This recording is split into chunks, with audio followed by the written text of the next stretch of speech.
The November 4th Board of Education meeting is now in session. Please rise for the invocation. O God, we pray to administer that which is just in all educational policies, being ever mindful of your guidance, stir us to action with love, wisdom, and understanding. Before we do the pledge, I just wanted to say that a week from today is Veterans Day, and it's a day where we honor those who have served and are serving our country. It's a day that stirs great patriotism and pride. And this morning we are privileged to have with us a group of students who I have no doubt are some of our future leaders in our country, our state, and our nation, and who may one day serve in our nation's military. Here to present the colors and lead us in the Pledge of Allegiance are cadets from the Annapolis High School NJROTC program. I would ask the cadets to remain in place after the pledge so the board can take a photo with you. Forward. March, left, left, left, right, right, right, left, right, halt, ready, up,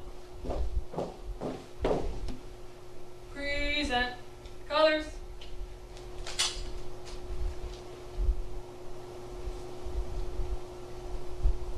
I pledge allegiance to the flag of the United States of America and to the republic for which it stands, one nation, under God, indivisible, with liberty and justice for all. Order, colors.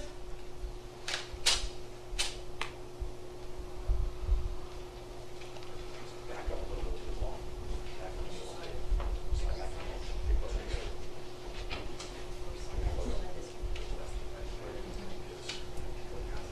Ready, cut.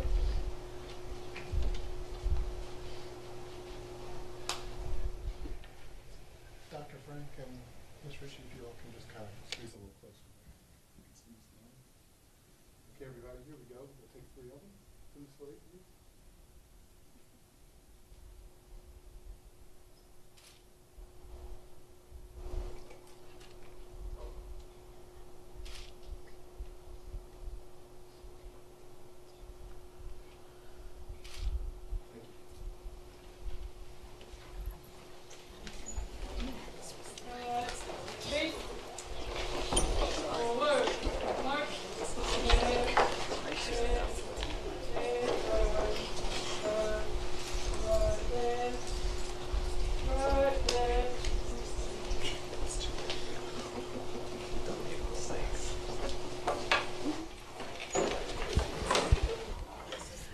I just want to thank Commander Jack Eggleston, who leads the program, and the cadets Chris Amaya, Jackson Cole, Anna Hegelson, Cameron Martin, and Nick Zethan, who took the time to be with us this morning. We're extremely proud of every one of them.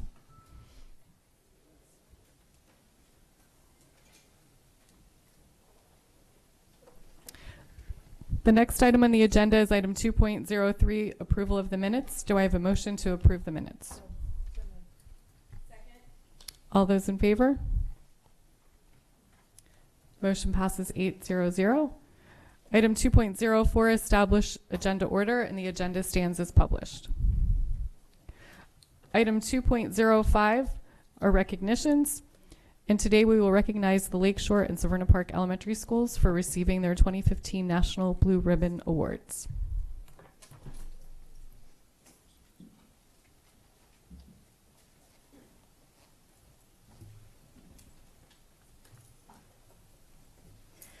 Good morning, President Korbalak, members of the board, and Dr. Arlotto. I am Janine Robinson, the very proud Regional Assistant Superintendent of the Severna Park and Glen Burnie clusters, and on behalf of my colleague Kate Gilbert, the Regional Assistant Superintendent for North County and Chesapeake, I have the pleasure of introducing you to 2 incredible schools this morning. Before I move forward, I would like to invite President Korbalak, Dr. Arlotto, and members of the board to come forward.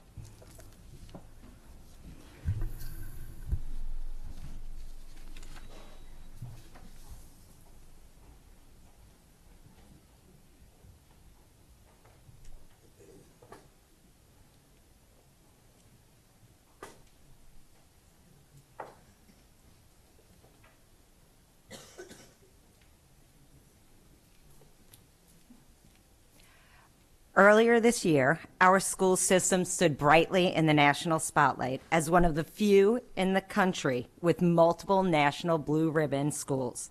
Severna Park and Lakeshore Elementary Schools were 2 of 6 public schools in Maryland to earn the national award.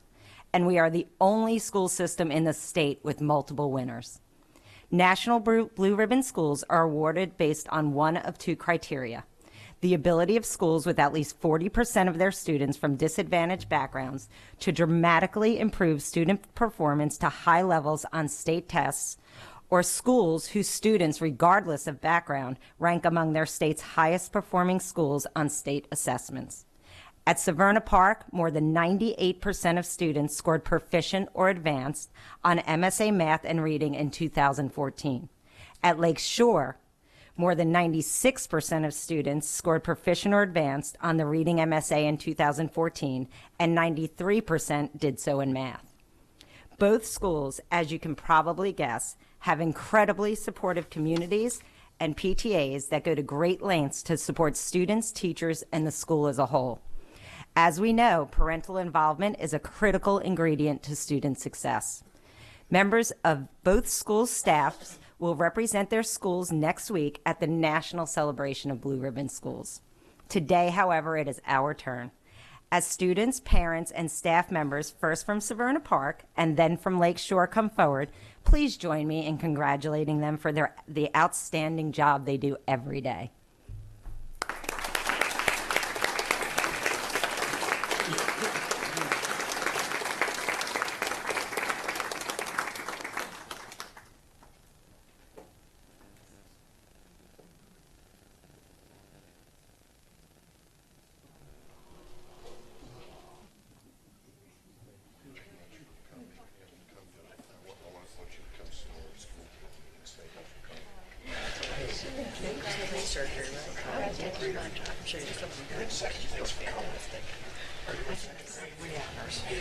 Congratulations.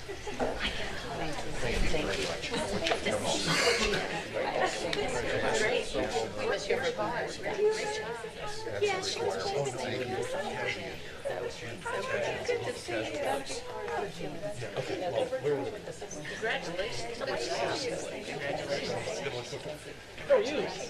Thanks for coming. Pretty awesome school. How are you? Thanks for coming. Thank you. Well deserved. Congratulations. Well deserved. You helped me unroll all the time. Thank you. Looking good. Looking good. Congratulations. Unroll it, stretches all the way in front of the back. You want to hold one in, you want to hold one in and you hold the other in. You go down there and take that. At least get one.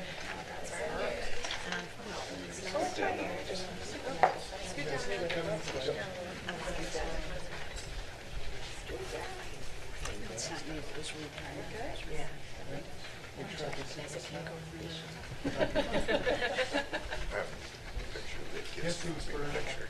They want to. Okay, I think we got everybody now. Just raise your phone out. Just there we go. Look, everybody, look at this right, 3 photos here.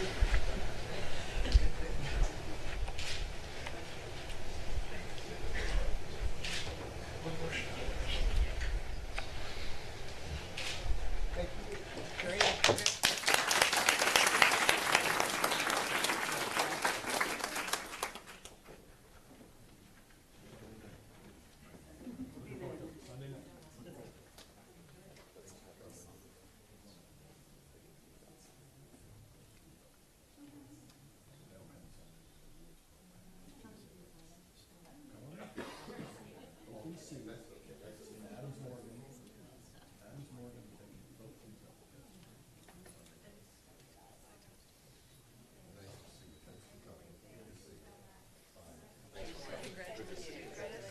Congratulations.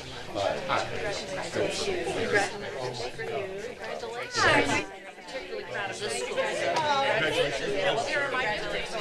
She was touting the leader that he was Very well deserved. Congratulations. Oh, no, thank you. Thank you. Can you pretend to be a little girl? Yes, I can. Wow. That's how they greet you. Thanks. Second grader.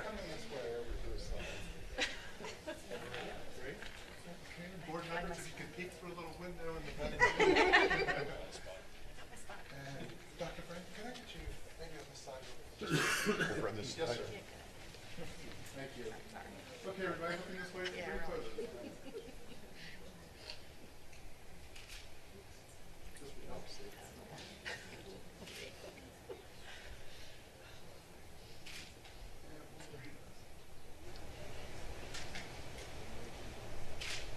Thank you. Great.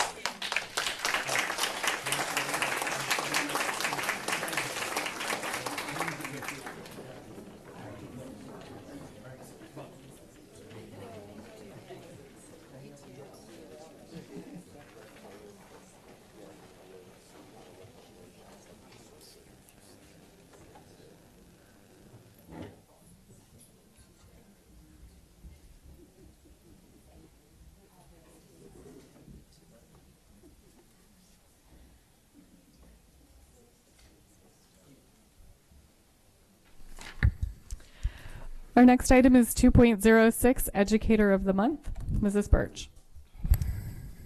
Thank you. School psychologists are uniquely qualified members of school teams that support students' ability to learn and teachers' ability to teach. School psychologists partner with families, teachers, and administrators to create learning environments that strengthen connections between home, school, and the community. In other words, school psychologists connect the dots.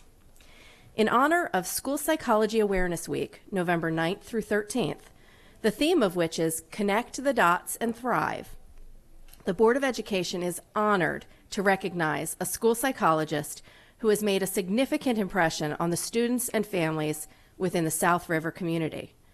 Dr. Kelly Anderson serves as an integral part of the Student Services team, coordinating mental health services for students who need assistance with their learning. She has implemented South River High School's participation in Active Minds, a national group devoted to addressing stigma associated with mental health issues among high school and college students. As chair of the Office of Psychological Services Professional Development Committee, Kelly has provided multiple training experiences for psychologists and social workers to learn counseling and consultation practices. She has also successfully written and secured grants from the Maryland School Psychologists Association. Dr. Anderson has a gift of translating difficult psychological concepts into meaningful sets of recommendations and directions which are clear and parent-friendly. Her keen sense of wit, knowledge, and talents are packaged together to define a professional whose words are highly respected. Kelly Anderson is a remarkable school psychologist who embodies genuine passion and enthusiasm for her work with AACPS. She has been instrumental in helping our school system grapple with issues related to student threats by providing learning opportunities for school counselors, social workers, psychologists, nurses, pupil personnel workers, and administrators.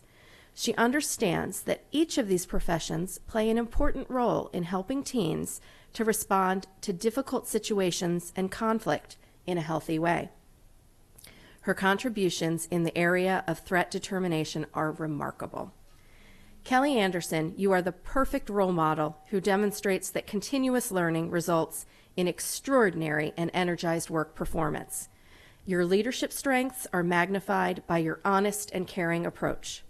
You embody the leadership traits that organizations are always seeking in employees, such as dedication, honesty, integrity, perseverance, and soft skills. AACPS is truly blessed to have you as a member of the Student Services team, and the board is pleased to honor you as Educator of the Month for November 2015. Congratulations, and would you please join me up front?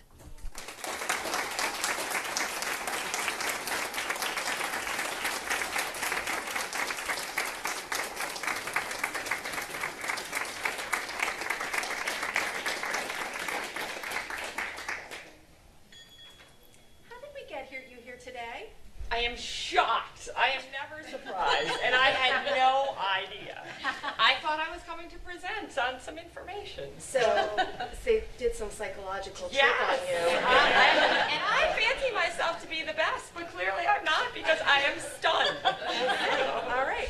So Thank you. what I have for you is a certificate and a bell with your name on it. Yes, thank you. And who joined you today? So my significant other, Nathaniel Spar, a Navy man who actually does color guard. So I was thinking I had some questions for him later about color guard that was here today. Maybe he saw them out in the He hall. may have. I've heard good things about the sea.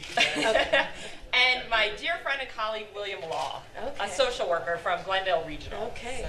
And of course, Dr. Schwartz, who probably played a hand in this, and I had no idea, and Nick Silvestri and Will Myers. Now I'm putting some pieces together. It's all starting to make sense. But yes, slowly but surely. And next week we're going to be honoring all of you. So, Yes, so wonderful. yes. Well, Thank you. Congratulations Thank to you. you, and thank you so much for all that you do for all of our Truly a surprise and an honor. I Well, very much appreciate it. Well, thank you very much. Thank you.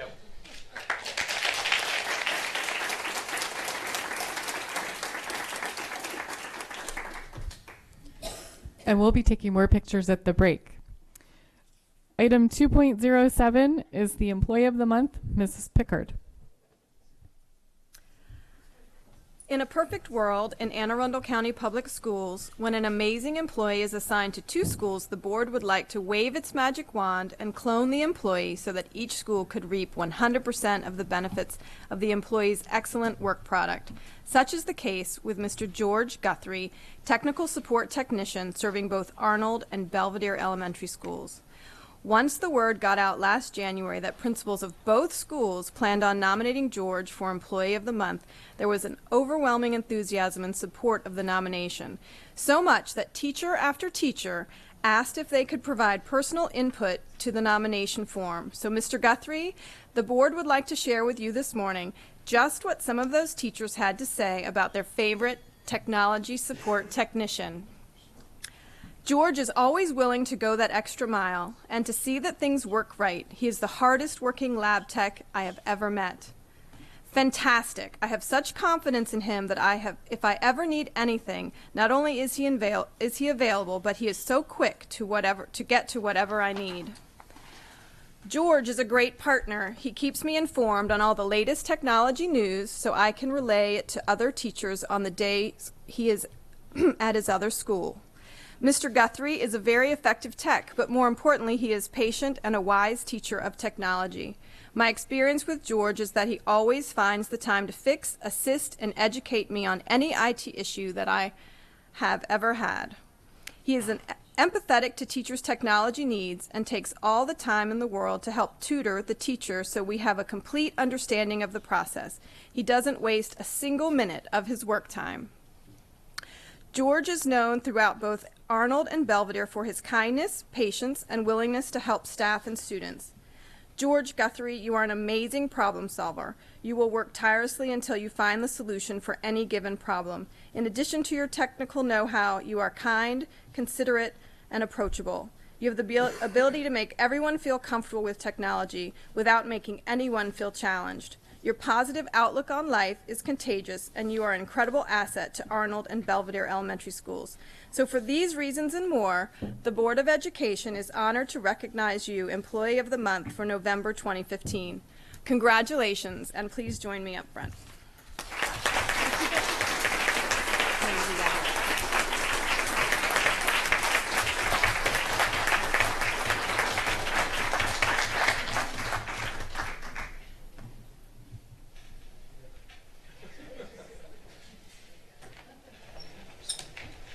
So congratulations. Thank you. Thank you. How did we get you here today? Never believe a word Mr. Bednarik tells you. He told me I was going to present something to the board, and I'm very honored to be here, shocked to be here, and very grateful to the Belvedere and Arnold community, as well as all the other people I serve now. I actually left those 2 schools because I wanted to move closer to home, so I left them. I love them dearly. They're both over there. And, and now I'm at Glendale and Woodside and enjoying that as well. So thank you. Well, we have a lovely certificate. Thank you. Wonderful. Thank you again, everybody. Very honored.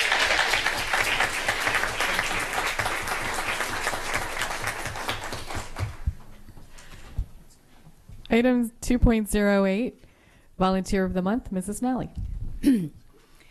Even before her children were school age, our Volunteer of the Month was advocating for their school with a big picture community perspective. While this dedication to the larger community continues, this extraordinary volunteer also serves as an in-school volunteer and PTA leader. Today, the Board of Education is proud to honor Ms. Carrie Petz of Arnold Elementary School as our November Volunteer of the Month. Years ago, Carrie began attending local development, school board, and CAC meetings to report back to the school's PTA and parent base.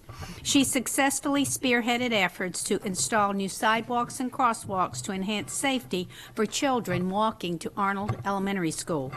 Since that success, Carrie served on the Arnold School Building Feasibility Study Team, whose final recommendation was that the Arnold Elementary facility be completely rebuilt. When follow-through was in doubt, Carrie rallied the Arnold community and presented undisputable data to convince the Anne Arundel County Public School Board of this necessity. According to fellow parent Molly Harding, the school board's change of heart would never have happened if not for Carrie's leadership over the past 2 years and her depth of knowledge of this complex process.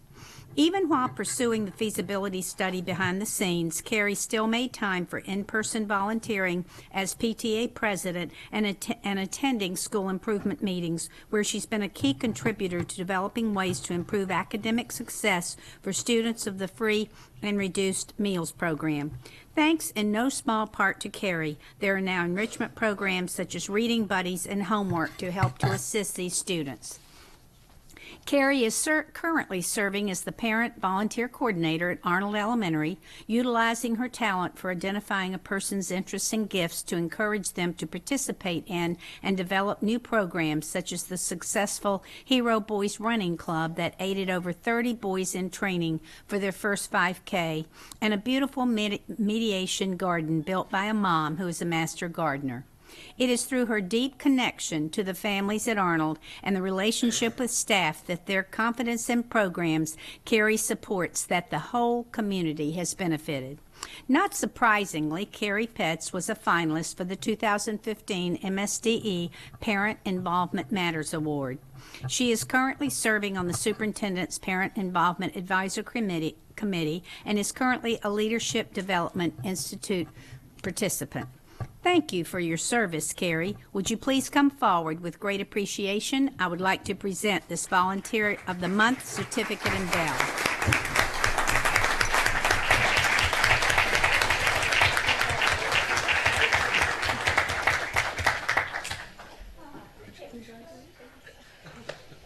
Well, Carrie, nice to see you again. It's been a while. This is my community. Thank you so much. Thank you. On behalf of the board, I'd like to present you with a certificate and this bell. And how did they get you? What did they do to lie to get you here today? I'm supposed to be speaking Oh, you on are? community partnerships. Yes. Oh, well, So, I'm yeah. sure you can really Thank speak to you. that. And who's here with you today? I see you. Apparently, my whole posse is Oh, here. good. Stand up. Stand up. Our PTA president and lots of my crew, and my family, and my parents, and my kids, ironically. Oh, wow. Oh, well, thank you for Here. coming, and thank you. Kaufman as well. Thank Oh, you. Shauna Kaufman, I see her. somewhere. Yeah? Yeah, there she is. Thank you. All right, well, thank you so much. Thank you again. Yeah, appreciate Thank it. you.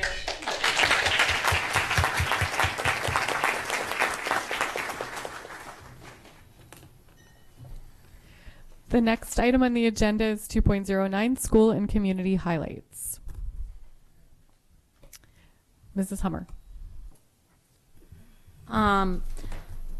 Yes, I had several great opportunities this past month. Last week, Ms. Pickard and I went with Dr. Arlotto and Ms. Pedrick and went and toured Ruth Eason and Marley Glenn's special education centers, and just amazing things going on there. The dedication, the love that those teachers have for their students, and the innovative ideas and techniques that they're using, just very impressive at both schools. I was glad to get a chance to see them both firsthand. I also attended at Annapolis High School. They presented a new documentary called Beyond Measure, which was looking at different ways of assessing children. and assessing students rather than just standardized tests. And I came away from it very encouraged because all the things they highlighted in this documentary are things that Anne Arundel County Public Schools are already doing.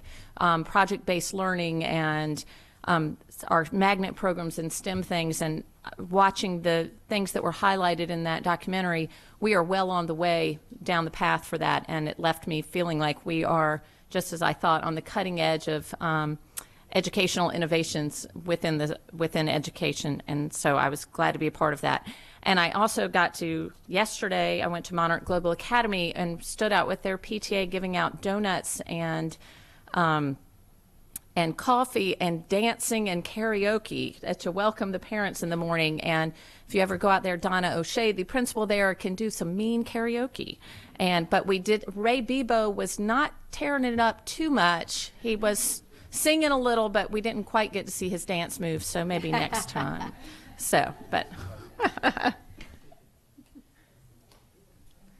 Dr. Frank? As a engineer, I had that wonderful opportunity with other members of the school board to go to these programs at CAT North and CAT South.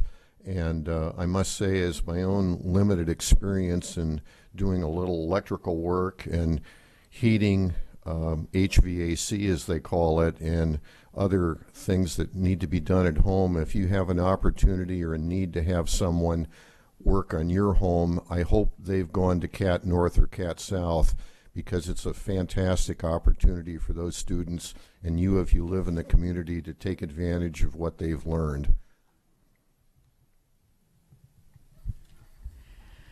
Last night, we also, several of us had the chance to go to the Maka Learning Center in Gambrels for our first board outreach of the school year.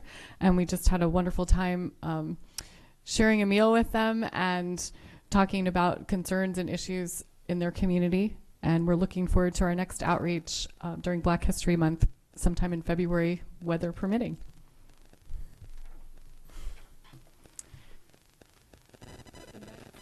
The next item on the agenda is 2.10, the CAC report, and I don't believe we have a CAC report today. And then 2.11 is the PIAC report.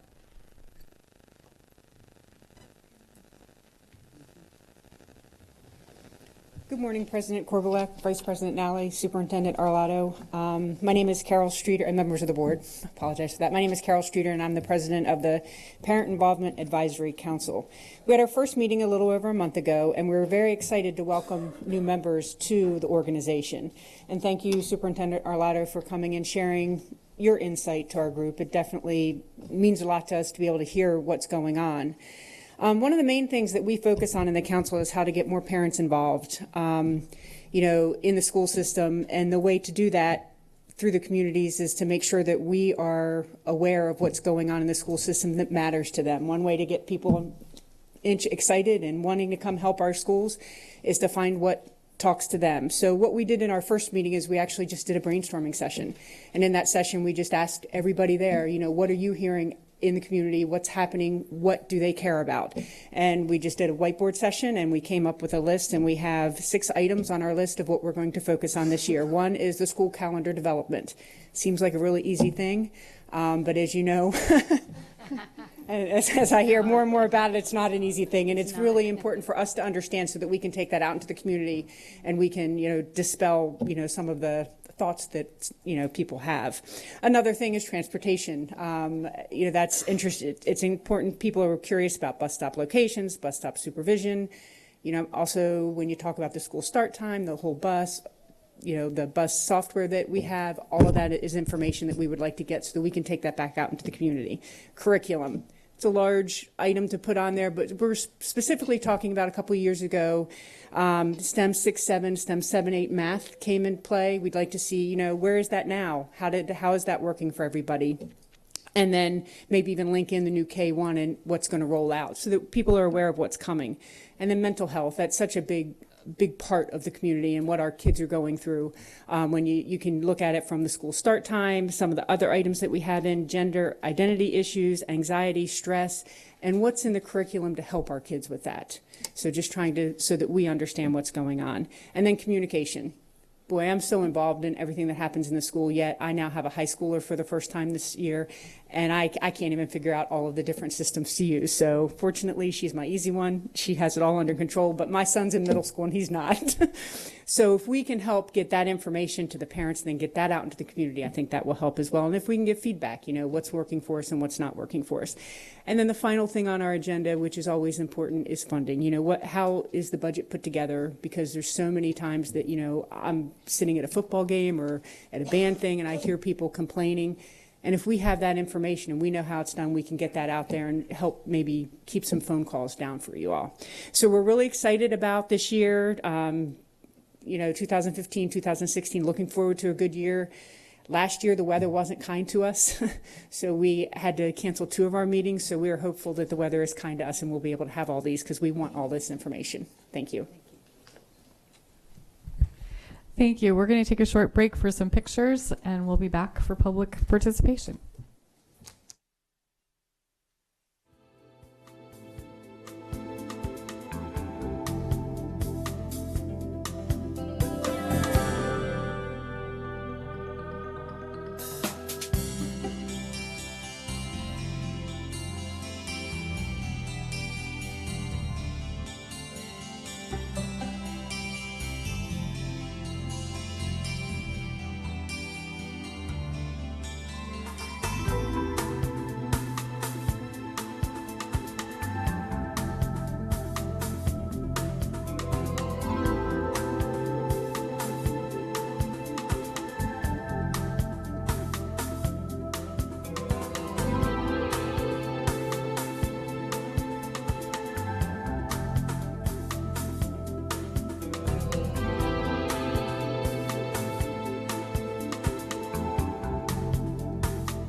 We'll now move on to the public comment portion of the meeting. Anyone wishing to speak on an item not on today's agenda may offer testimony during the public comment portion of the meeting.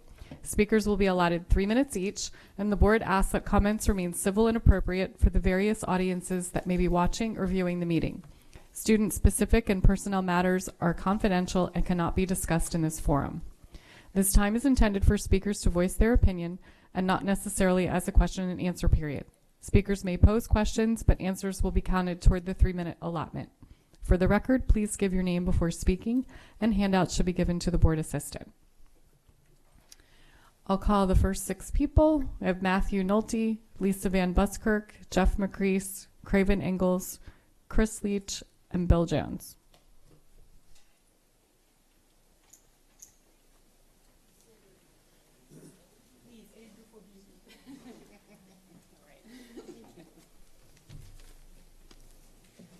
Good morning, Board of Education and Dr. Olato. As you know, I'm Lisa Van Buskirk, here representing Start School Later and the sleep-deprived students in Anne Arundel County. 2 weeks ago, you had great advice at your Start Times workshop. What are you doing with that information? As the clock ticks, the teens continue to lose sleep that they will never recover. Dr. Olato and his staff are surely working on the budget for the 2016-2017 school year. How will your intention to adjust start times next year be incorporated into that budget? Will the transportation software be ready? Anne Arundel County is not the only school system struggling with the start time issue. Over 80% of American high schools start before 8:30 a.m. Closer to home, other counties across Maryland are looking to Anne Arundel County to see how we proceed. In particular, I know that Baltimore and Harford counties are following us closely. So, members of the board, you have the opportunity to not just improve the lives of 80,000 Anne Arundel County students, but also tens of thousands more across the state by demonstrating clear and effective leadership on this issue. I'd like to read to you a quote from a Board of Education member, Cindy Kirsch, in York County, Virginia, which has the earliest start time in Virginia at 7:20. They are also considering change. We can implement all kinds of academic programs and spend all kinds of money to help our students achieve success. But if students are sleeping in class, we're wasting resources. I believe a later start time would benefit all students, but I know some families and students like the early dismissal time, which would be delayed with a later start time. As we begin the exploration of later start times, we need to provide open and transparent communication with all stakeholders. We need to educate the community about the reasons to support later start times, and we need to listen from the community so we know what problems could result from a schedule change. I believe if we take our time and work with stakeholders, we can find a solution that will help our students and improve their health and academic achievement. This is leadership from a Board of Education member. Similarly, in Fairfax, change was possible because of leadership at multiple levels. It took leadership from the Board of Education to pass a resolution outlining the expectation of safe and healthy hours. It took leadership from the superintendent to accept the board's decree and instruct her staff on the priority of this issue to her. It took leadership from Mr. Plattenberg to coordinate not just transportation issues for the change, but to work across other departments in the schools to implement it. Collectively, the Anne Arundel County Board of Education can demonstrate the same kind of leadership. Your students need you to clarify your parameters for healthy hours. They need one or more of you to step forward as the primary leader and champion of this effort. Who will it be? Next, the BOE must turn its eyes to AACPS to identify leaders and champions for this issue. I urge the board to impress upon Dr. Olato so that he may impress upon his staff how important healthy and safe school hours are to all of you.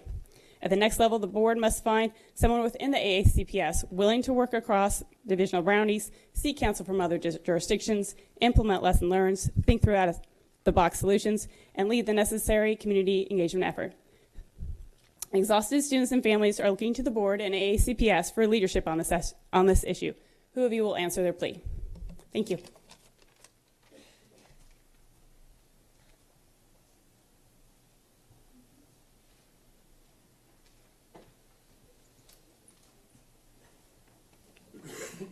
Hello. Hello, my name is Matthew Nolte, and I am a 16-year-old boy. I attend Old Mill High School, and I am currently in the 11th grade. Among the many things that I identify as a transgender man. This year has been particularly difficult for me, though. I no longer live with my mother, as I consider our relationship emotionally harmful to me. Now that I live with my father full-time, I attend Old Mill. Even though I have found my first year at Old Mill to be quite wonderful, a few things have been holding me back from my happiness. The main one being my birth name.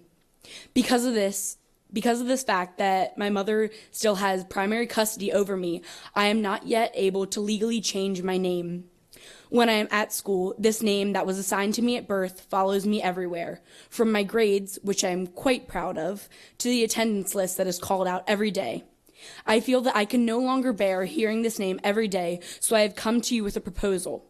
I propose that a preferred name box be added to the student file that overrides the legal name on simple school documents such as grade sheets, report cards, Office 365, Parent Connect, Teacher Roll, etc.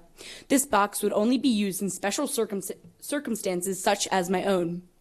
Doing this would prevent me, as well as many other transgender students, from experiencing gender dysphoria, which, by definition, is a state of unease or generalized dissatisfaction with life, specifically relating to one's gender. It is common for me to feel gender dysphoria when I am reminded of the parts of my past or present that I do not identify with. I truly hope that you will take my proposal into consideration, as it would alleviate my emotional pain that I feel in school, as well as the emotional pain that many other transgender students feel every day. Thank you.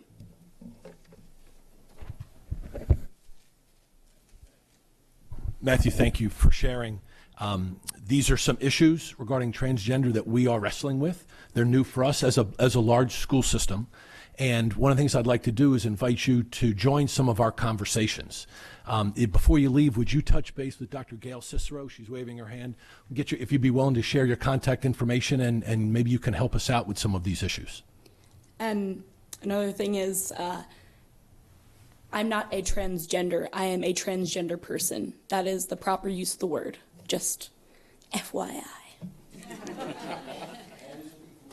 I get it all the time. Actually, there have been administrators at my school that have pointed at me, called me he, she, it.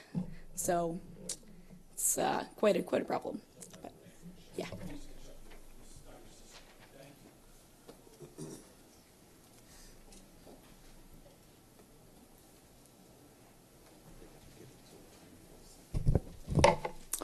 Hi, good morning. I'm Jeff McCrease. I'm the proud parent of 5 public school students. I'm also a member and the former chair of the Annapolis Education Commission and the co-chair this year, along with the acting state school superintendent of the state of Maryland statewide Parent Engagement Council.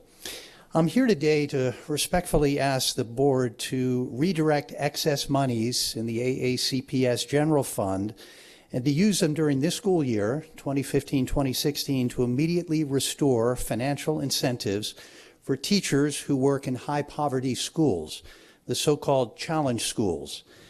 We think we found a win-win-win proposal that benefits our teachers, our schools, and our students. As you heard at the board meeting 2 weeks ago, there's been widespread teacher and parent concern over terminating grants and other pays to teachers in schools of poverty. These are teachers who are in the front lines of our quest to erase achievement gaps. They face tremendous challenges with parent involvement, challenges with resources, challenges with discipline, challenges with kids who arrive in their classrooms hungry. It's in these schools that we desperately need to encourage our best and brightest teachers. Over the past 10 years in Annapolis, we've seen firsthand that financial incentives work. No one can fully compensate these teachers for the extra challenges, but these teachers this year have suffered reductions in their pay. Some, as you heard last week, as much as 17%. This is wrong. No teacher should ever see a pay reduction at any time, especially those who are working in the most challenged schools to erase achievement gaps. Earlier this week, the Annapolis Education Commission passed a resolution that reads, "We support the immediate restoration of incentive pays for county teachers who work in high-poverty schools." So how do we propose to pay for it? Well, working with County Councilman Chris Trumbauer and the county auditor, we think we found a solution. According to the last audited figures, there exists $3.6 million in excess monies in the AACPS General Fund. These funds, we understand, are not otherwise committed, and with an addendum to the negotiated 2015-2016 agreement with the teachers' unions, we could restore the lost funds so that no teachers in our most challenged schools would see a pay decrease. And I draw your attention to the handout from Chris Trumbauer and Teresa Sutherland that I hope has made it to you. In conclusion, on behalf of the Annapolis Education Commission and the citizens of our capital city, please direct the excess monies in the AACPS General Fund to restore incentive pay to our teachers in our schools of poverty. It's a win-win-win proposal for everyone. Thank you.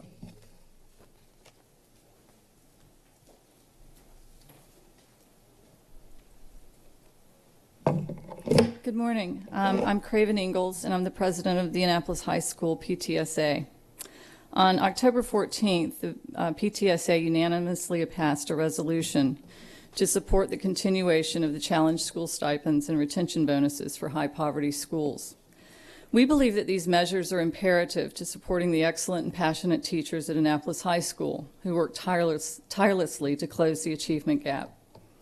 A consequence of federal legislation such as the No Child Left Behind Act and more recently Race to the Top and Common Core state standards has been a heightened awareness among educators and the general public of the statistical gaps in achievement between white students and most students of color. The achievement gap is tightly correlated with poverty, housing, and socioeconomic conditions. During the October 21st Board of Education meeting, Anthony Alston stated during the Closing the Achievement Gap presentation, "We are not where we want to be." The Anne Arundel County public school system has grown by more than 6,000 students in the last 10 years. The Hispanic population has tripled. Farm students have increased by 75%, and we have approximately 1,300 homeless students in the county.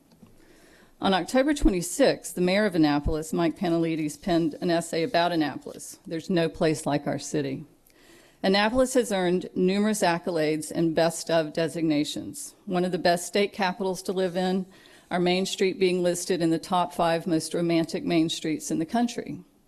I wonder what designation the city of Annapolis or the state capital of Maryland would receive if its achievement gap statistics, staggering numbers of children receiving free and reduced meal vouchers were brought to light. Impacting and closing the achievement gap is essential to the continued growth and prosperity of our city and our county.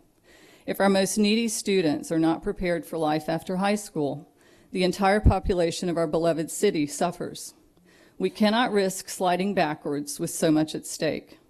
The teachers that commit themselves every day to change lives and contribute to our community deserve to be compensated for the unique challenges they take on. In closing, the Annapolis High School PTSA supports the Annapolis Education Commission and its proposal to use some excess monies in its general fund to restore incentive pay to teachers in challenged schools. These teachers are needed in high poverty schools to prevent a widening of the achievement gap. These teachers have suffered a reduction in their paychecks this year, some as much as 17%. This was unexpected. It's wrong. No teacher should see their paycheck shrink, and it makes more difficult the job of closing the achievement gap. Thank you very much for your time.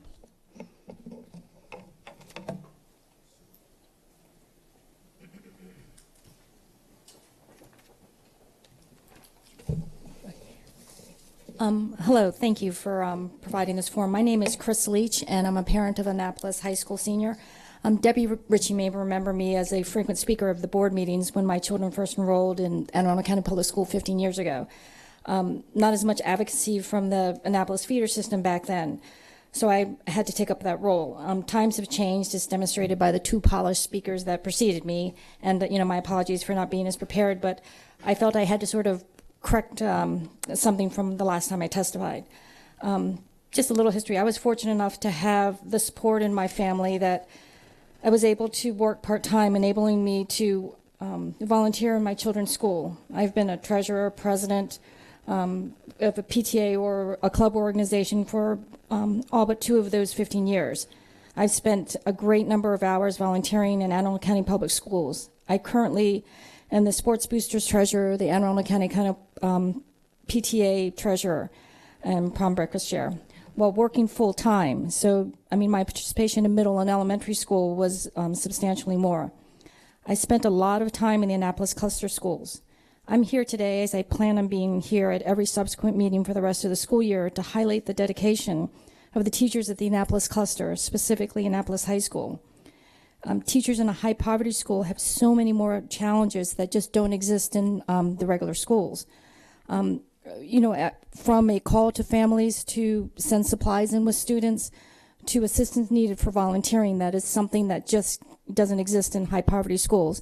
And I want to sort of straighten out a narrative. It's not for lack of, our parents not wanting to. For those that can, it either is transportation issues. I, through a fundraiser, had to develop product into Robinwood one time at the elementary school. So I ran into a parent, a family with small children. The father was going to his second job. So, they have an incredible amount of challenges, and it's not for lack of wanting to help, but it's just that they just don't have the resources to. The one thing I wanted to say, as I sort of made a comment or a joke at the last time I testified, I do fully support the teachers with their work to rule. I have a senior, so I know that it can impact me, but I see their dedication day in and day out.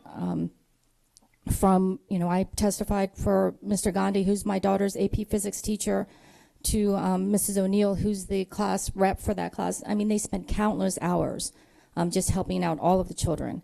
Mr. Chang, who, it's an incredible combination. He's the IB higher level math teacher, which is, from what I've heard, is more rigorous than the ABBC Calc.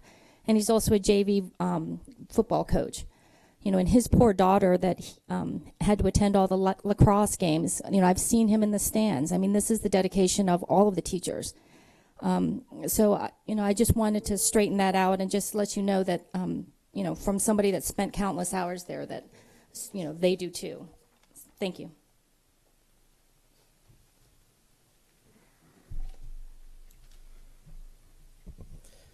Good morning, President Korbelak, Dr. Arlotto, members of the board. My name is Bill Jones.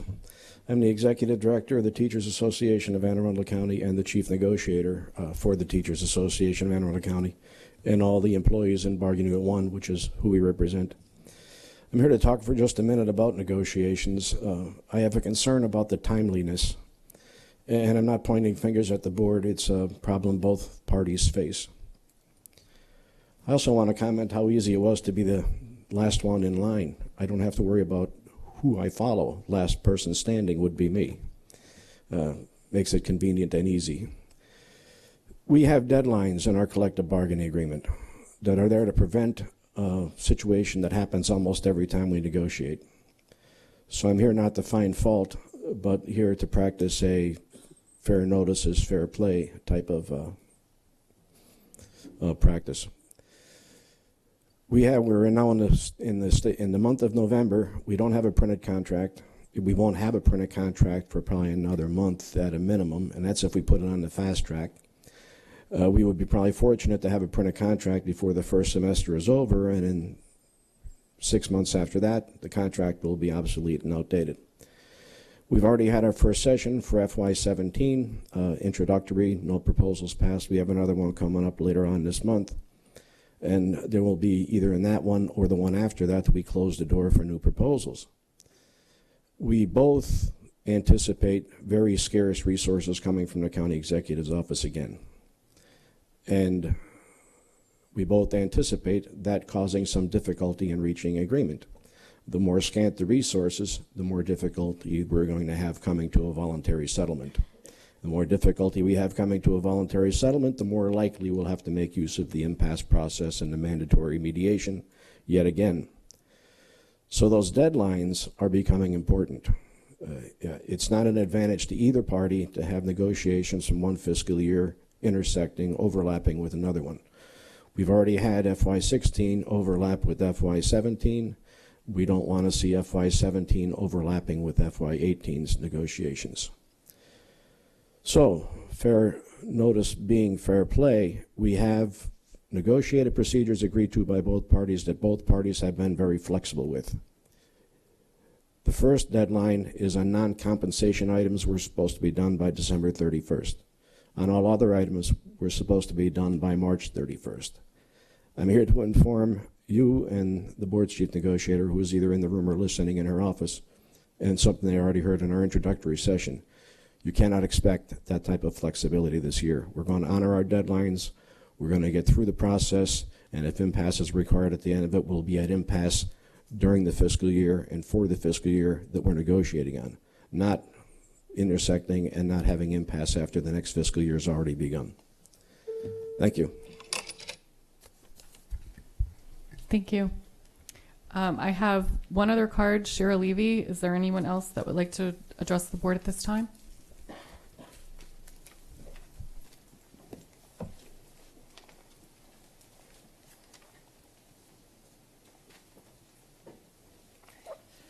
Good morning. My name is Shira Levy, and I'm the president of the School Psychologists Association of Anne Arundel County. I'm here today with some positive news, and I have some of my coworkers accompanying me. I'm a school psychologist at Meade High School and Seven Oaks Elementary School. I have Danielle Rogers, school psychologist at Mary Moss at J. Albert Adams Academy. Nancy Davidson, school psychologist at North County High School. We're on the executive board of the School Psychologists Association.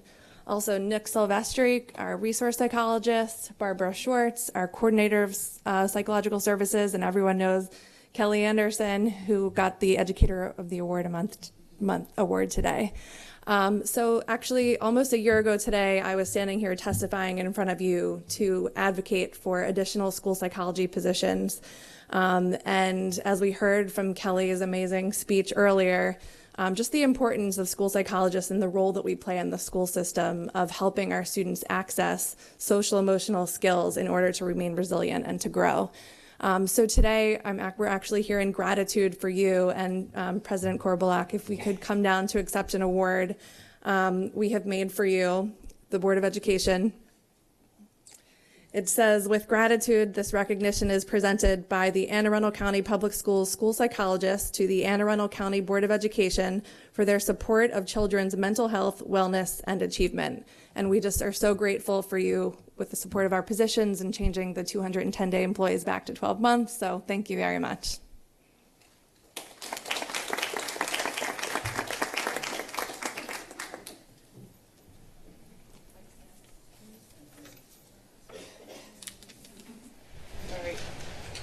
Center. Oh. You want to do you everybody else?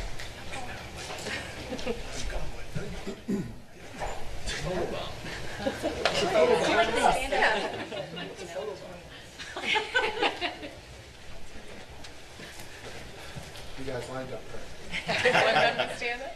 Here we go. Just do this. Take a couple of them while I got you all up there.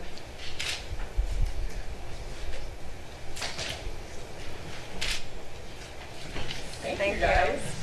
Thanks for everything you all do. Thank you very much. Thank you. Thank you. Thank you all very much.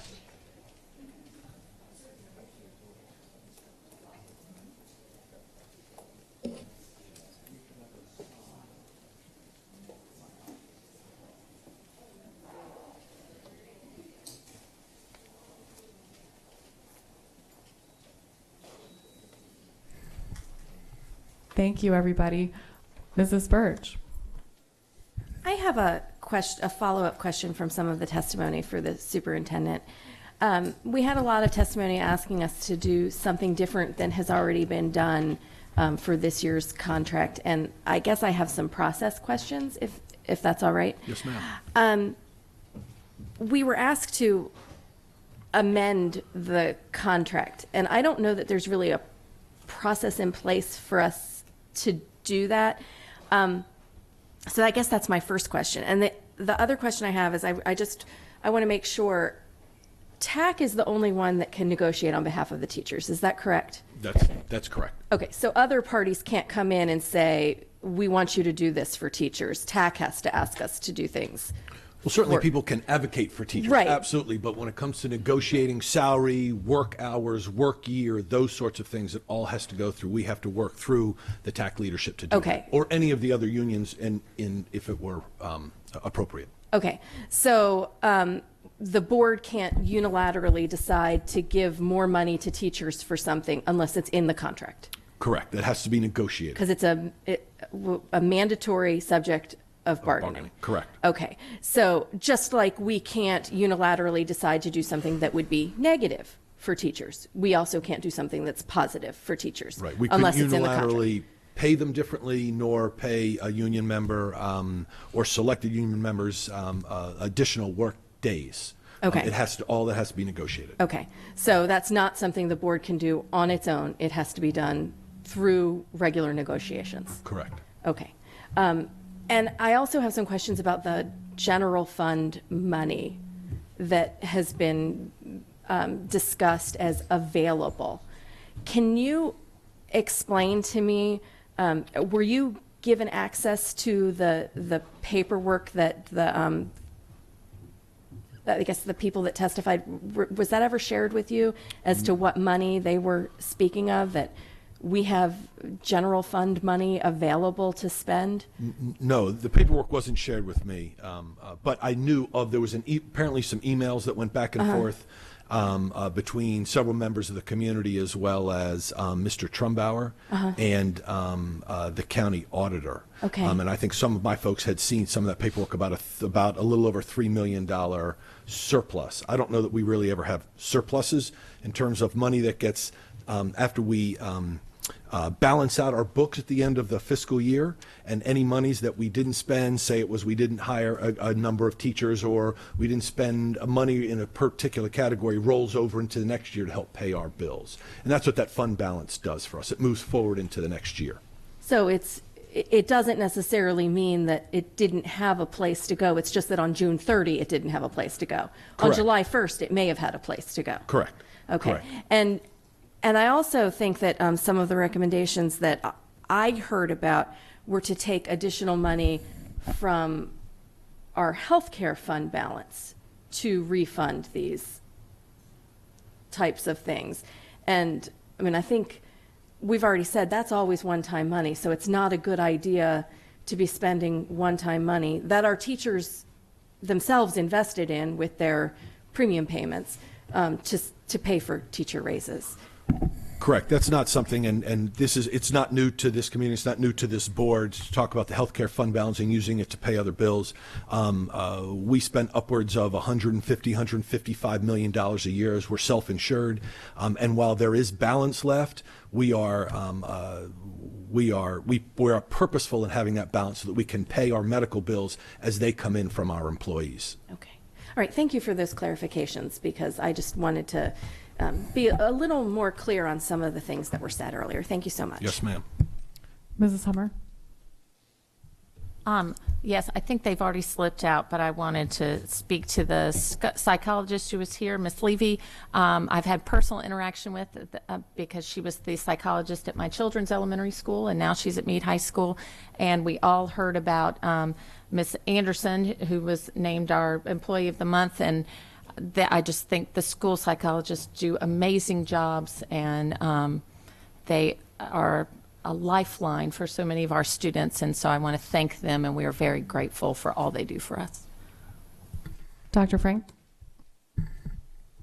Dr. Arlato, if I could ask you to clarify some things, and perhaps these are not easy things to clarify, but I thought for members of the board and the bargaining units, to me this is a complicated situation, because as a member of Anne Arundel County and as a taxpayer, funds are determined by the county and by the government.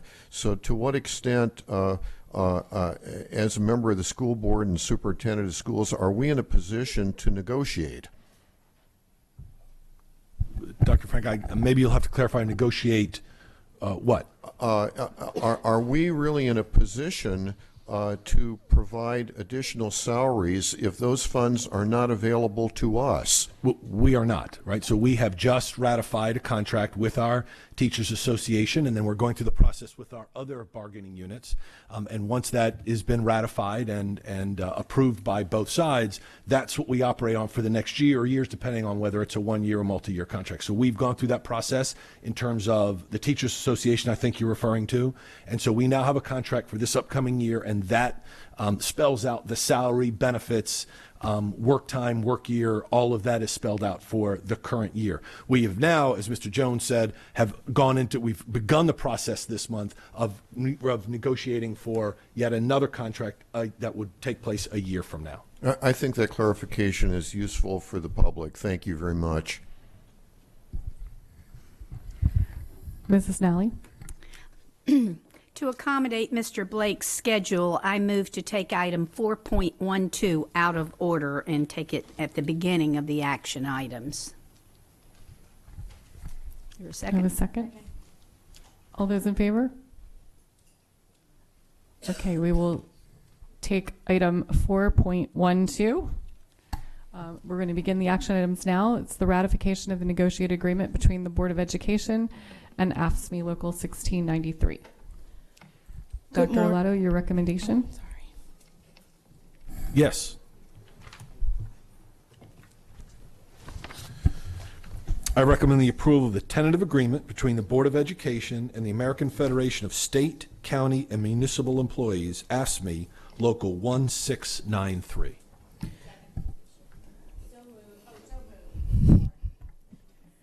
Second. Now you can do your presentation. Oh, great. Good morning. My name is Melissa Rawls, and I am the Director of Employee Relations. To Ms. Korbelak, Mrs. Nally, to Dr. Arlato, and the members of the board. The negotiating teams for the Board of Education and the American Federation of State, County, and Municipal Employees, Local 1693, reached a tentative agreement for fiscal year 16. In brief, the summary of changes as agreed upon by both parties include a 2% COLA for all Unit 3 employees effective July 1, 2015, elimination of the challenge school stipends, which consist of an assignment and AMO component. The amount of the assignment stipend will be credited in full and is a part of the 2% COLA given to employees. In addition, there will be an additional day for annual leave for all Unit 3 employees for FY16. And lastly, an increase will occur to the rate of tuition reimbursement for Unit 3 employees. Additional information regarding these and other items contained in the summary of changes can be found on the AACPS website.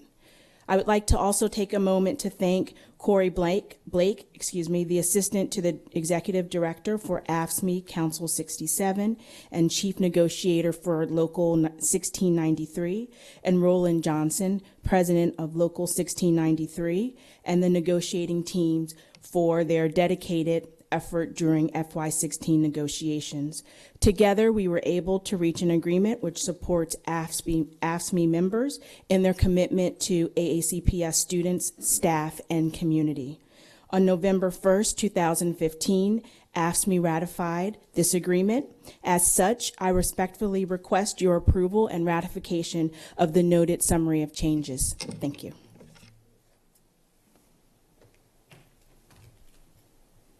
Thank you for that. Board President Korbelak, Vice President Nally, Dr. Arlato, and members of the board. For the record, my name is Corey Blake. I'm the Assistant to the Executive Director of Maryland Public Employees, AFSCME Council 67. I'm a resident of Anne Arundel County, and I serve as the Chief Negotiator for the Unit 3 employees. Today, a tentative agreement, which has been ratified by the union, is presented for your consideration. This agreement represents many months of hard work by dedicated members of both the union and the board's negotiating teams. It represents agreements reached on issues that were thoroughly vetted and researched. It represents the type of professional cooperation that can and does exist between employees in this Board of Education. But it also represents what has become the status quo. Another education budget that gets gutted by the county government.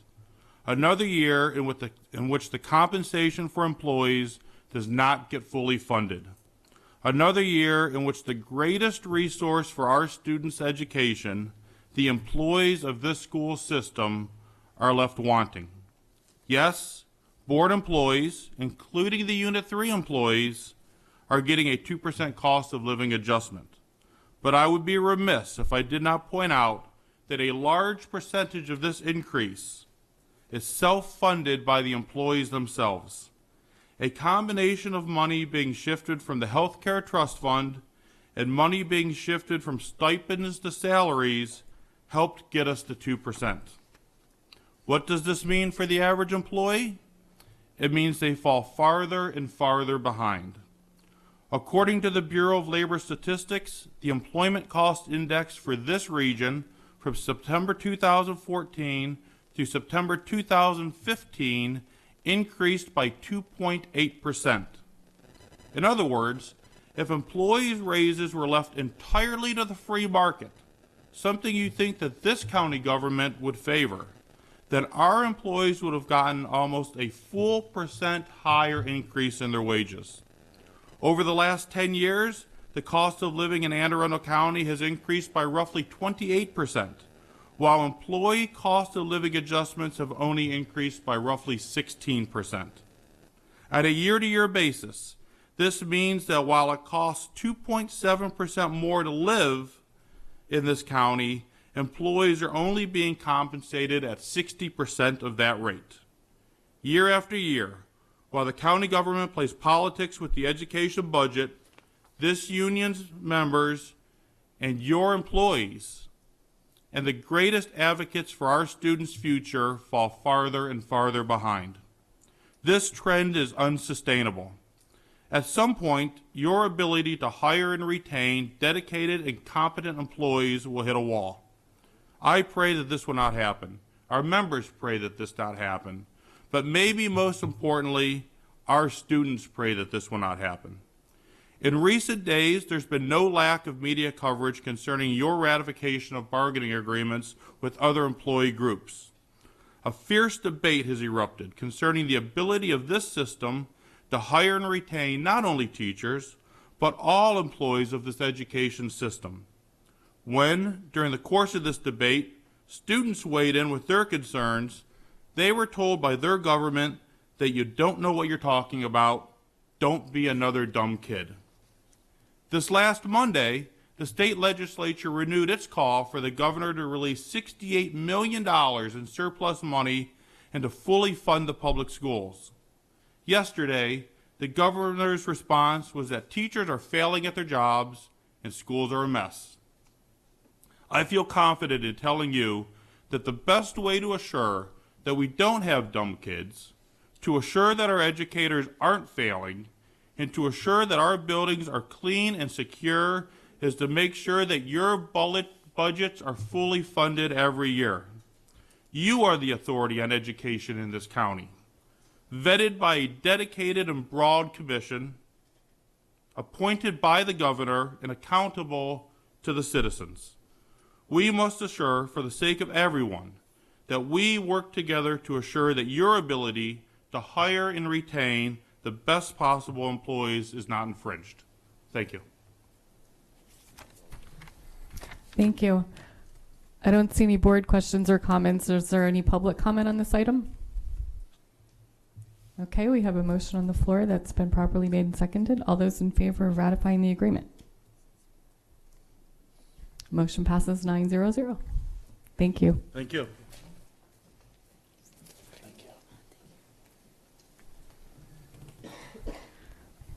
The next item on the agenda is 4.01, Administrative Personnel Appointments. Dr. Arlato, your recommendation. I recommend the personnel listed on the attached sheet be promoted and or appointed. All those in favor? Motion passes 9-0-0. Item 4.02, Personnel. Dr. Arlato, your recommendation. Yes, ma'am. I recommend the board approve the actions as stipulated on the attached sheets. Second. All those in favor? Motion passes 9-0-0. Now we have a series of policies. The first three are third readings. Item 4.03, Quarterly Assessments, Code IIH. Dr. Arlato, your recommendation. Yes, ma'am. I recommend approval of policy IIH, subject to final correction for style and format. Are there any board questions or comments? Are there any public comments on this item? All those in favor? Motion passes 9-0-0. Item 4.04 is the third reading, the Grading Policy Code II. Dr. Arlato, your recommendation. Yes, ma'am. I recommend the approval of policy II, subject to final correction for style and format. Second. Are there any board questions or comments? Dr. Frank? Thank you very much. I've had an opportunity to look at this grading policy. The policy allows every student to receive a minimum score of 50%, quote,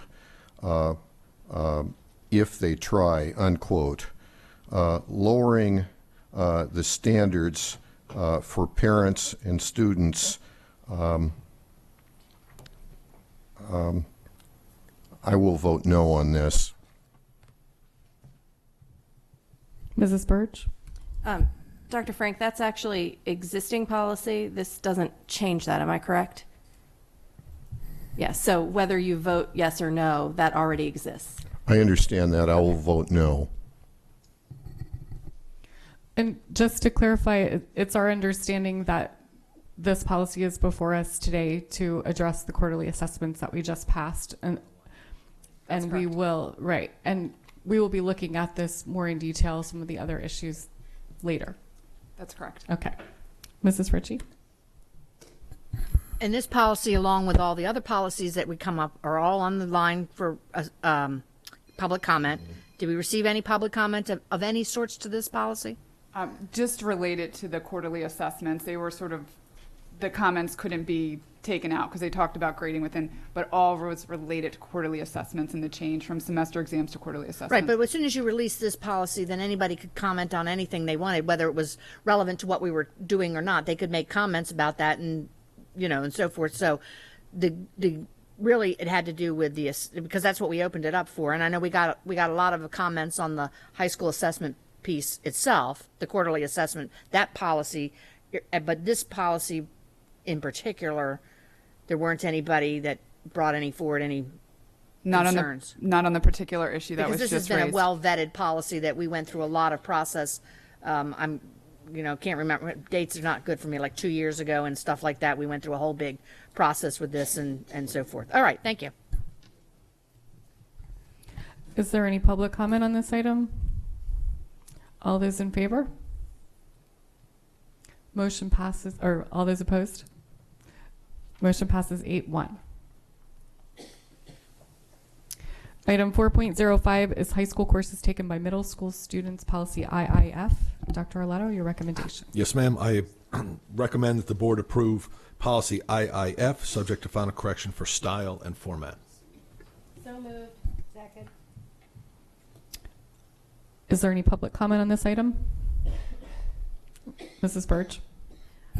Since this is the last of the three related to this, I just want to thank you all for all of your hard work on these policies and regulations and for taking into account the public input, because I know there was quite a bit of public input, and I know that people actually had suggestions that were helpful.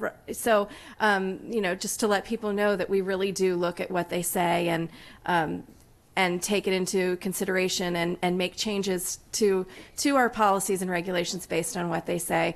So thank you everyone for your very hard work on all of this, and we very much appreciate it because I think this is a good step for us to take for the future. So thank you. Dr. Arlato? Thank you, Mrs. Burge, for putting that out there. This is, the team that sits before you is truly amazing.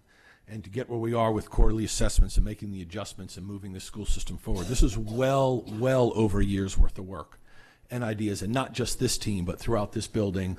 Principals were involved, teachers were involved, parents were involved.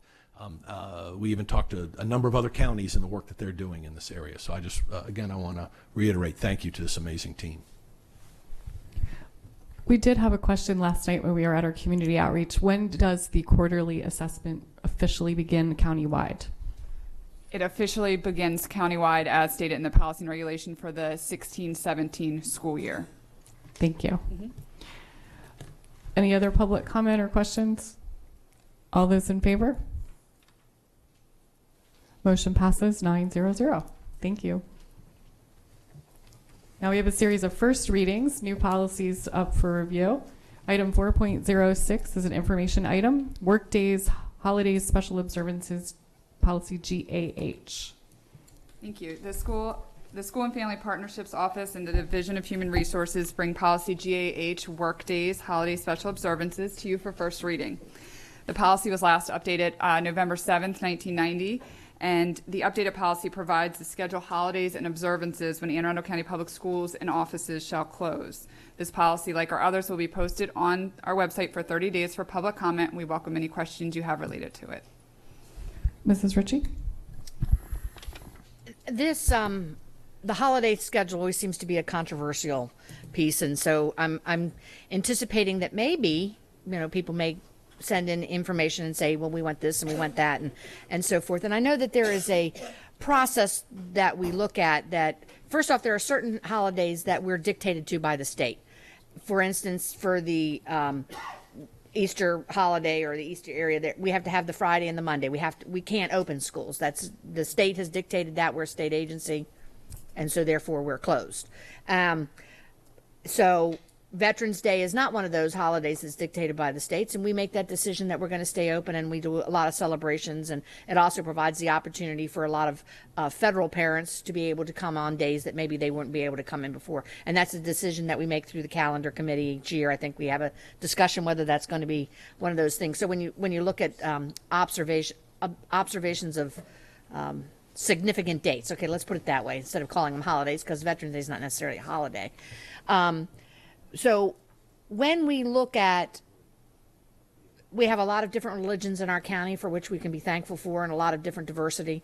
But the fact is we have to educate students, and we have certain dictates that we have certain ways we have to do. We have to have so many days in school. We have to have so many hours. We can't do dates on certain things. I mean, there's a lot of constraints and so forth.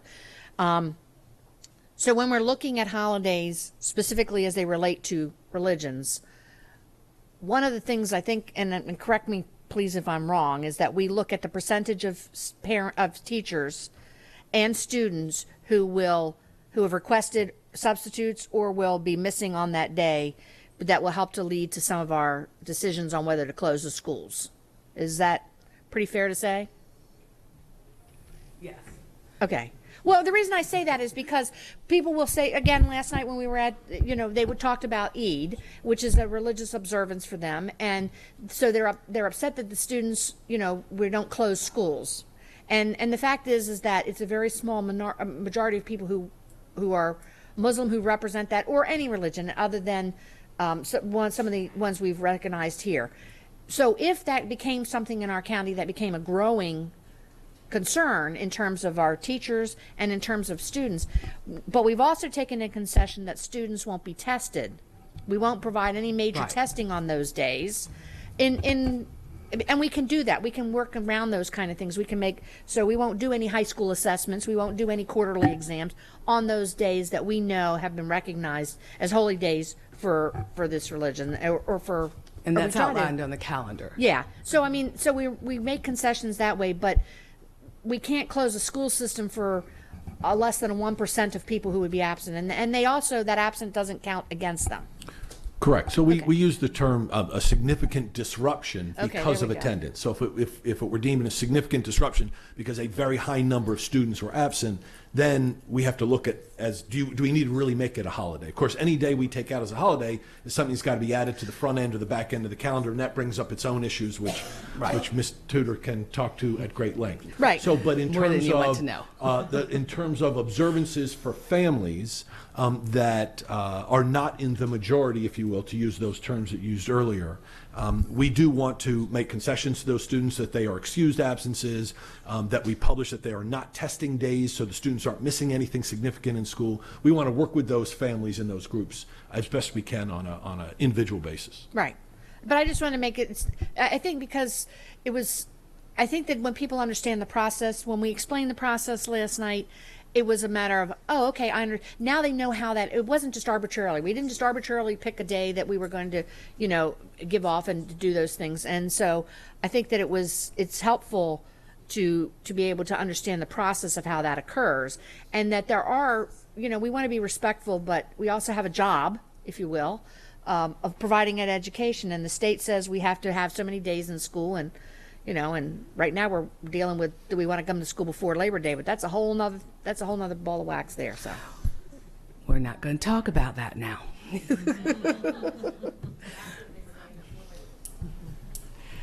Another issue or another question that's arisen with our Muslim community is the equity with the Jewish holidays, and the question about the change in our county's composition over the years.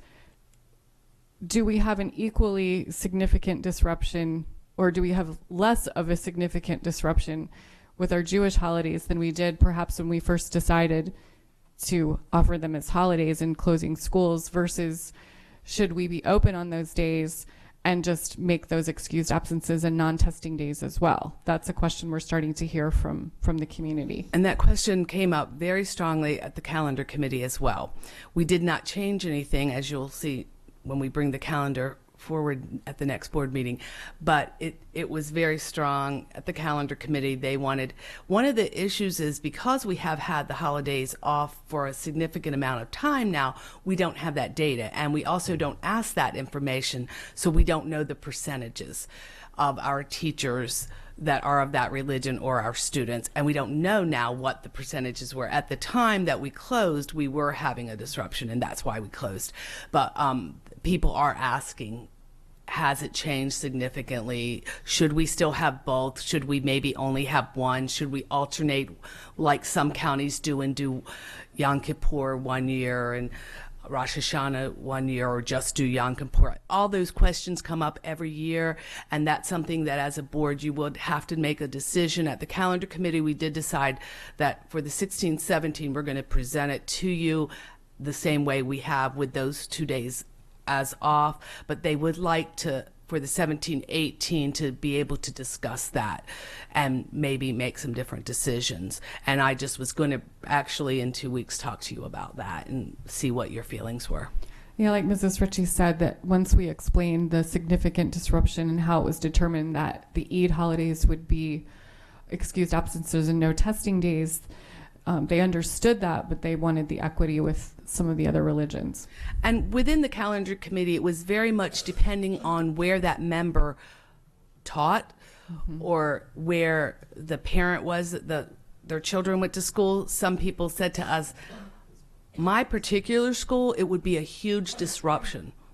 The percentage of our Jewish faculty, it would be a disruption. We can tell you to our school. We know that right now.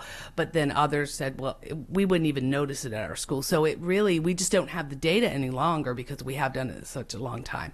So it would be hard for us to give you that while we are closing each time. Mrs. Birch. Yeah, I'm thinking that the only way to solve it is to just not close 1 year and see what happens, which sounds like a horrible idea, but at the same time, is that the only way to actually figure it out? Because these aren't things you can actually ask people. And I'm thinking, let's think 17, 18. Right. We have a lot going on in 16, 17. If we were to do that, though, if we were to, does that mean that we would need to do the policy differently? Yes.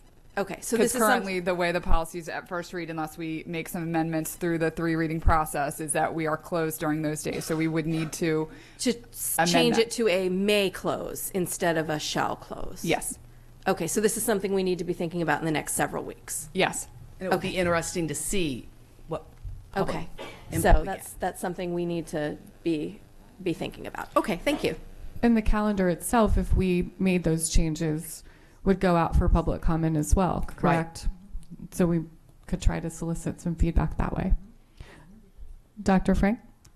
Thank you very much. From everything I've heard, I'm glad I'm not on the calendar committee. I know this is a difficult issue, and I also realize that you want to be sensitive to everyone's religion, and on the other hand, I'm not sure it's appropriate to ask individuals, what is your religion? Right. So thank you very much, and I hope that there's a way that we can resolve this in the shortest amount of time possible. Thank you. Mrs. Ritchie? Just a reminder then, this policy will be online, so we don't we're not asking you what it is, but I mean, to get on there and comment would be appreciated, because that's a way to do a, what do they call it, straw poll kind of thing, just to kind of give us a quick idea. So, I'm sorry, we're going to probably hopefully get bombed with a bunch of people, voting yes or no on there. We hope so. But that would be helpful then as we move forward, because, like you said, you don't have the data. So, Is there any public comment on this item yet? Okay, so this will now go up on the website for public comment for 30 days. Yes. All right. Thank you, guys. Item 4.07 is a first reading as well. Agenda preparation and distribution code BCA. The Communications Office, in partnership with the Board Office, bring policy BCA, agenda preparation and distribution, to you for first reading. This policy was last updated October 16th, 1989. The updated policy provides the procedures for the development and dissemination of the agenda for each public board meeting. This policy will be posted on our website for 30 days for public comment, and I welcome any questions you have about this policy. I don't have any board questions. Is there any public comment? Okay, so that'll be up on the web for 30 days. Item 4.08 is a first reading, board policy dissemination BFA. Policy BFA is here to you for first reading. This policy was last updated October 16th, 1989. The updated policy provides for the electronic and hard copy dissemination of board policies and accompanying regulations to the board office, schools, and public libraries. This policy will be posted for 30 days public comment, and we'll answer any questions you have related to this policy. Mrs. Ritchie? and again, I'm going to reach out to the public, because if you read this, we have to disseminate this to public libraries, which means we send this to the public libraries, and then somebody there has to put it in a book someplace. And I think that, you know, our policies are all online, and they're very easy to and we also have a book in every school that we're in. And I'm not opposed to going to the library and putting them in the library. I'm just thinking that in this day and age, that's sort of antiquated. So, you know, anybody want to weigh in on that? That would be great too. Any public comment on this item? Nope. Dr. Frank. I'm a great user of the Crofton Public Library. However, I'm not sure that I know that these policies are available in my library. Can you provide information to each library to let the public know that when they walk in the library, this information is available if they'd like to see it? We send a regular memo once we have enough policies that are worth giving them to update, and we can certainly include information, that guidance provided to the public on where to find these policies. We could include a line in that memo, that cover memo, if that is something that the board wanted. I'm sure you're doing a wonderful job. I'm not sure that our libraries are understanding the need to provide the information so that when you walk in the library, you know that that's available. Okay. Thank you. Any public comment? Okay. Item 4.09 is also first reading, compensation and benefits of the superintendent, CBC. Policy CBC is here to you for first reading. This policy was last updated November 20th, 1989. It affirms compliance with state law regarding compensation and benefits of the superintendent of schools for Anne Arundel County Public Schools. This policy will be posted on our website for 30 days public comment, and we welcome any questions you have related to it. I don't have any board questions. Is there any public comment? Okay, we'll move that to the website for 30 days. Item 4.10 is administrative organization, CC. The Office of the Superintendent brings policy CC, administrative organization, to you for first reading.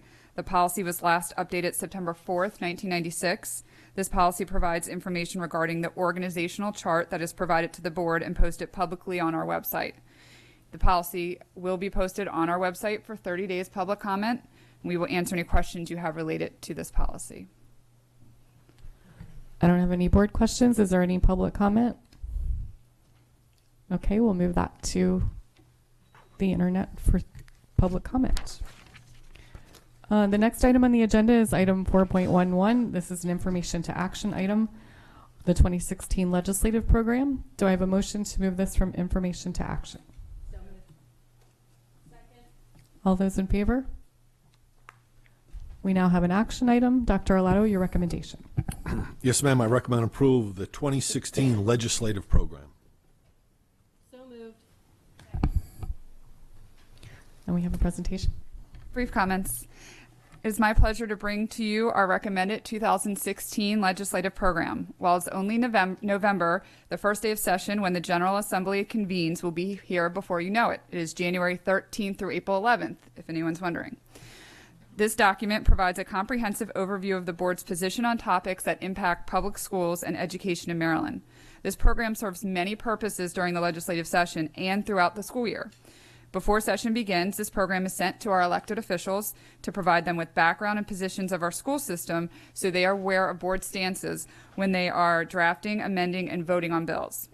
During the session, we use this program to advocate on your behalf when bills are filed and heard related to the topics covered in this program. Then, throughout the year, the program is utilized by staff to appropriately represent the board's position on various issues that are raised by stakeholders from time to time. I'm happy to answer any questions you have related to this document. Mrs. Ritchie? I actually have a motion to amend the legislative platform. Okay. Okay.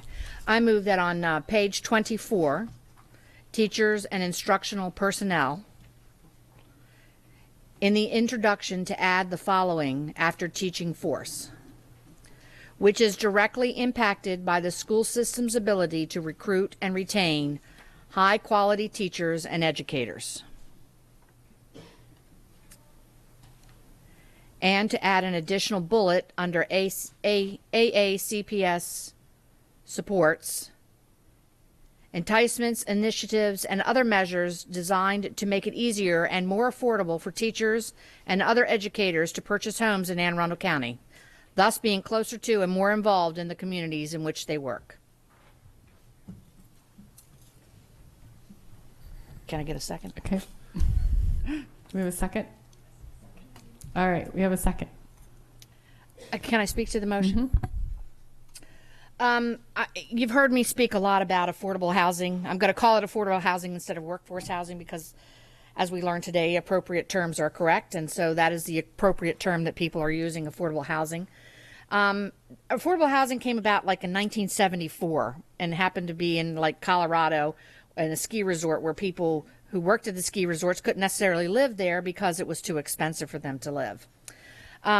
Affordable housing can be anything from single to multifamily homes as well as rental units. Over the years, families who have found it difficult to purchase a home located in an area they work and that's adequate for their needs, this has created them to drive for affordability or drive until they qualify to own a decent home. So we may work in Anne Arundel County but may have to live in another county because they can't find affordable homes in our county. This has increased cost to our state and to our counties themselves, increased in congestion over the taxed roads, maybe not getting the taxes for that from some other places. So I've talked a lot about telling your story, so I'm going to tell you briefly my story. And actually, it's the story of my daughter, who is a now third-year teacher in Anne Arundel County Public Schools. And like all children, when they graduate from college, we hope, they want to move out of your home. And for some of us, we want them to move out of our home. And so I know how much they make, you know, because I'm kind of involved in this. And so my thing to her, talking to her, was you can't spend more than one paycheck for your mortgage. Well, that doesn't leave a whole lot in what we have to look forward to. So we went on the trips, and we are a family who is highly involved, much to her chagrin. We went with her to look at homes. And ultimately, we ended up purchasing, or she ended up purchasing, we didn't purchase it, she did, a $165,000 home. It's a row home. It's got 3 bedrooms. The third bedroom I consider more of a walk-in closet. The bathroom, you can stand and touch one wall to the next. It's extremely small. And for her, this is fine. And for her 15-month-old daughter, this is fine. But for a growing family or for anybody that has more than one child in this, it's extremely small. Fortunately for her, you know, I had some old furniture downstairs, but it turned out to be really big. And, you know, so that's in her living room. So now you have like a little tiny pathway you can walk in. And any of you who have children know that they like to run and move around areas. It's 1,024 square feet. And that and the lot is a 3,000 square foot lot. So for those of us who because I don't understand, I know because I see the house, I know that it's a small little tiny house, but you know, when she moved in, even though they'd done the house inspection, this was a foreclosure, so that was why we were able to get it cheaper. When she moved in, after about a year, there was a leak and we found out we needed a new roof. New roof cost $6,000. We need new windows.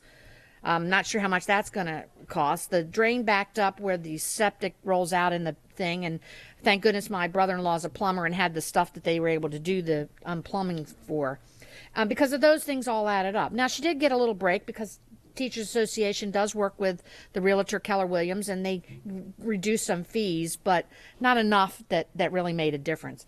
So this is a major concern in terms of, and I tell you that because that's a real life story we walked through and we looked at, and some of the things that some of the homes that we saw. We went into one home. It was really gorgeous downstairs. They spent a lot of money and fixed up the downstairs, walked upstairs, black mold. Said, let's go. Walked into another house. You know, Freddy Krueger may have lived in the basement because it was not happening down there. And, you know, in just some of the areas. Now, I'm not saying that you need to make affordable housing in the middle of Annapolis and live on waterfront. But it's something that I think that our county needs to start looking at. And I'm very, hopefully we'll vote to put this piece in there so that we can advocate as well for that. Because not only does this work for teachers, but it also works towards police officers and fire department and what we consider service industry. These are for people who work full time and not living in poverty. And this is not like Section 8 housing. That's not what this is about. This is about ensuring we have affordable homes. Because even when they move out and move into an apartment, which they can afford, they can't afford to save. And so we want people to live in Anne Arundel County. And so if we want them to live in Anne Arundel County, we need to make it affordable for them to live in Anne Arundel County. So I hope that the board will support this motion to amend the legislative platform. Thank you. Do we have any other comments on Mrs. Ritchie's motion?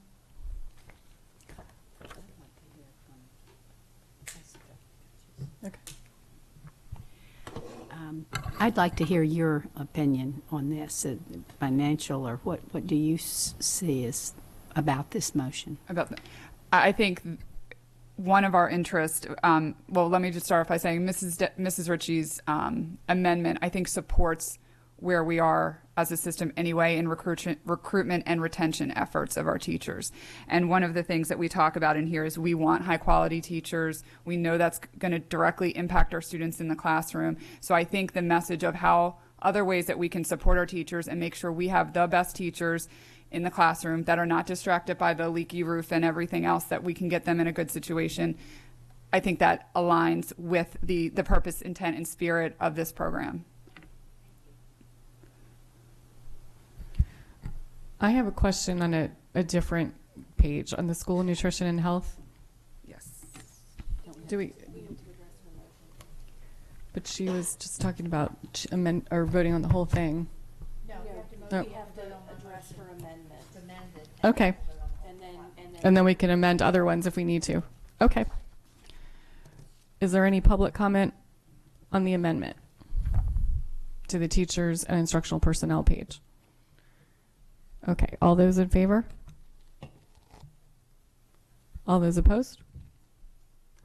Motion passes 7-2.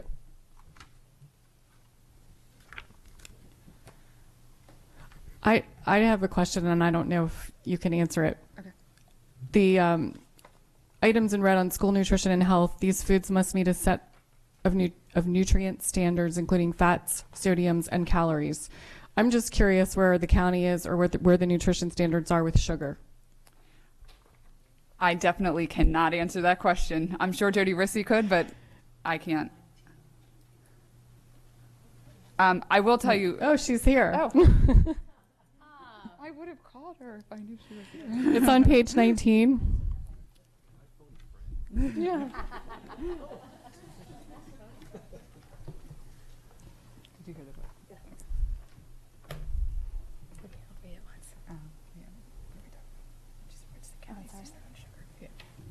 For the record, Jody Rissy, Supervisor of Food and Nutrition Services.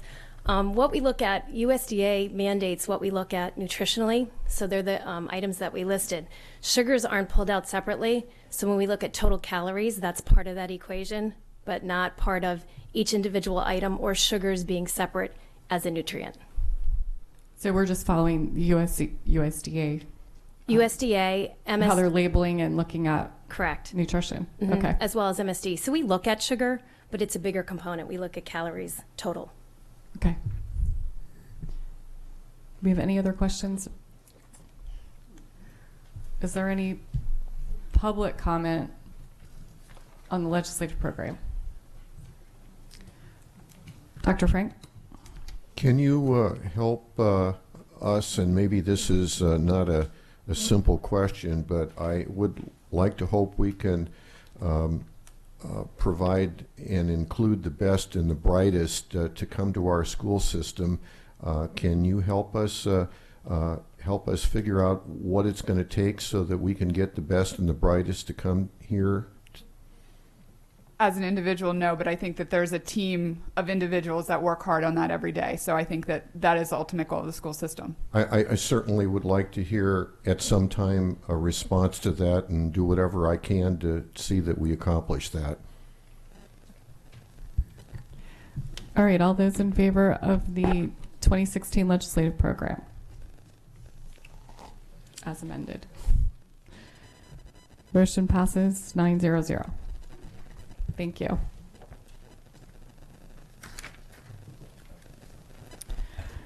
The next item is a review item, item 5.01, award of contracts.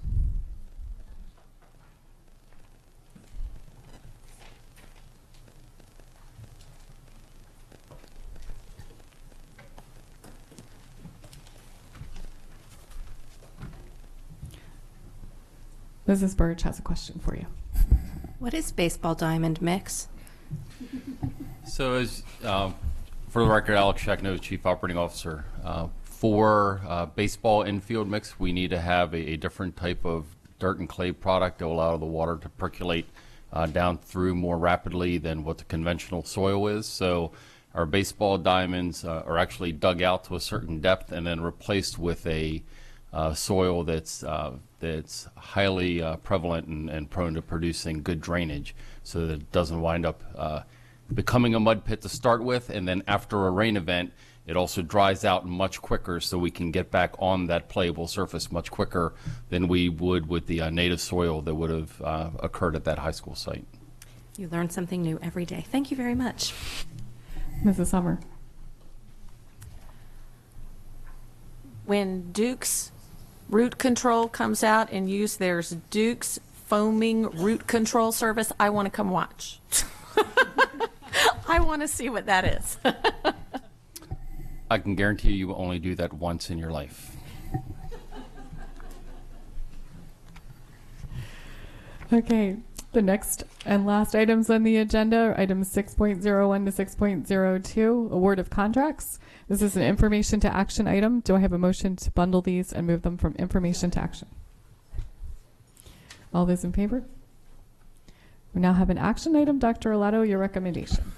Yes, ma'am. I recommend that the board award contracts as listed on the agenda as 6.01 and 6.02 inclusive. Is there any public comment on this item? All those in favor? Motion passes 900. Just a couple of announcements. The next Board of Education meeting is an evening meeting, Wednesday, November 18th at 7 p.m. The next Board Policy Committee meeting is Wednesday, November 11th at 1 p.m. And the next Board Budget Committee meeting is Wednesday, the 18th at 4:30 p.m. Mrs. Nally. Yes, I'd like to move that the board goes into closed session to discuss the appointment, employment, assignment, promotion, discipline, demotion, compensation, removal, resignation, or performance evaluation of appointees, employees, or officials over whom this public body has jurisdiction, or any other personnel matter that affects one or more specific individuals, to consult with counsel to obtain legal advice on a legal matter, and to consult with staff, consultants, or other individuals about pending or potential litigation. All those in favor? All right, this portion of the meeting is now adjourned.